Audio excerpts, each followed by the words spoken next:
perspectives. I'm going to talk more about food stamps, EBT, assistance programs, and how they're losing funding due to the government shutdown that is currently going on in the United States of America. I made a video last week discussing the government shutdown and looking at how food stamps and Section 8 programs are being affected by the government shutdown. In this video, I'm tailoring it to focus more so on the food stamp situation, EBT, right? So here goes an article. Links will be in the description box below to articles and interviews and videos and information. Please check it out if you can. Okay, this article is being brought to me by www.wsoctv.com. Charlotte, North Carolina, Sunday, is the last day families receiving food stamps will see money for February loaded onto their EBT cards. Officials said the government is doing it weeks in advance because food stamps funding may run out soon. Okay, so just looking at this, what stands out to me is here is a quote from Mecklenburg County Adult Economic Services. The person said, quote, "When we think about Mecklenburg County alone, we are talking about approximately 57,000 households that receive food and nutrition services. So we want them to know what's happening." Think about that, man. Think about that. That's 57,000 households in one county in North Carolina. So you think about all the people across the United States of America who utilize food stamps, who may go without food, right? Because they're doubling up, okay? So they're doubling up the food stamps benefits because they know they're gonna run out of money soon. So what they're doing is they're giving people double what they would have received, because come March, there ain't gonna be no food stamps, gonna be no funding because of the government shutdown. I also wanna bring up this is brought to me by pbs.org. Why many stores can't accept food stamps during the shutdown. Okay, this was posted January 17th. Okay, so let's talk about this.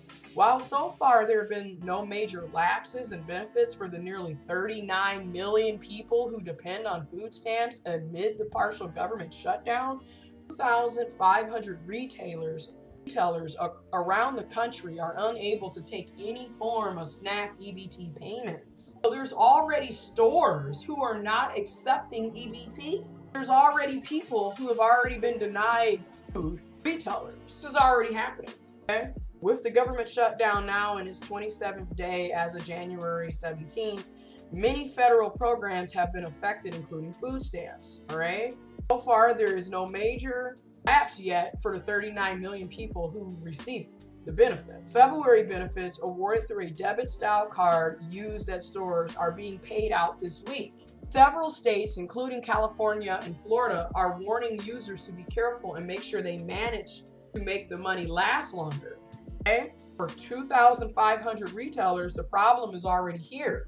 That's because those stores needed to renew a license for the electronic benefit transfer or EBT debit card program, and they failed to meet a deadline before the shutdown. Those renewals required every 5 years are on hold. Dude, this is insane. Again, I'm gonna leave links to this in the description box below. California and Florida, kudos to them in the sense that they're already letting people know, hey, doubled up your food stamps this month. You may not get them in March. We're running out of money. You need to try to make your food stamps on your EBT card last. You need to stretch those bills like Foreman Mills. No, but really, you need to stretch those bills. You may not be getting any more food, any more assistance. This is really sad and heartening. And again, I'm going to leave links to this in the description box below. It's sad. Like perspectives. You know, those of you who are receiving EBT food stamps right now, you may not agree with it, you may not disagree with it, there may be people who hate it, who like it, who love it. Right now, this is survival mode. So right now, if you are receiving food stamps and they already told you they doubled up your benefits this month and you may not get any more because they're running out of money because of the government shutdown, and you already have 2,500 stores who are no longer able to process and accept EBT because they missed a deadline that happened before the government shutdown. That being said, we're on survival mode. At this point, it's up to you to make sure that whatever you're purchasing lasts, because you might need this to last a couple of months, a couple of weeks. You might have to push it to the limit. Psych perspective. This is where all of the allegations and rumors of y'all buying filet mignon and steak and shrimp and having surf and turf style meals on EBT on taxpayer money.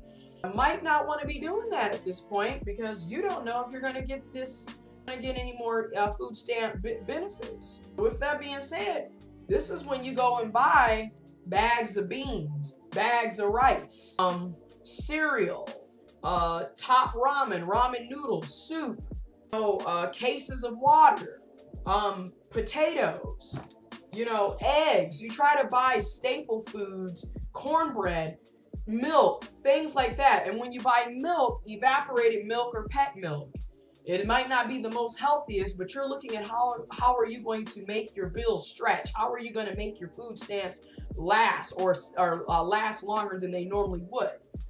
This is when you're going to get into bartering.